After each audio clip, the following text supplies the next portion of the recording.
I decided 100 years more for renovation.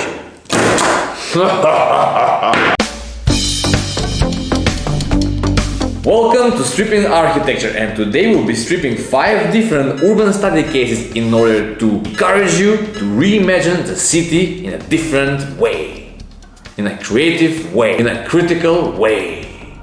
Okay. Number 1. Justice Monster. The Justice Palace in Brussels. This is not the last time you will hear us talking about this notorious building. A great introduction for the controversy of this building is the maintenance issue. The complex structure makes the renovation process extremely expensive, and the scaffolding remained untouched for more than 20 years. So what do you think about this Justice Palace, my Lord Muhammad?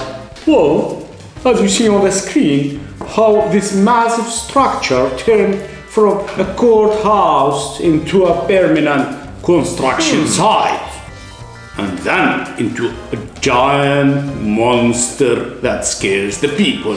I see. I decided 100 years more for renovation. Number 2. Can office be home? Long time there were discussions about how there are many underused office buildings in Brussels. And during the pandemic, we have realized that it is a final time for rethinking these buildings. And right when we got excited about rethinking these buildings with some crazy ideas like the one on the screen... Wait, the pigeon just has delivered the message, the final report. No. Let's read it. Well, the report from the expert just concluded that it's impossible to reconvert the office buildings to houses. No. Shit! That means that every single building will be torn down. Number 3. Urban Mirror. There are certain places in the city where if you take a brief but careful look of the environment, you may see the whole picture of the society you live in. We call this urban mirror. In Brussels, this kind of place is the canal. It is the place where you can see many things about the city in a fraction of a moment. As it is presented on the brief sketch, the people that are close to the water are the most vulnerable social group. One level above are the regular citizens using the edge of the canal on a daily basis.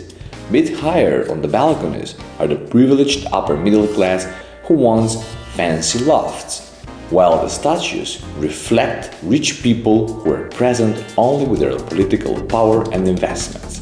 They have the strongest influence regardless of their physical absence. Number 4. Church Coaster.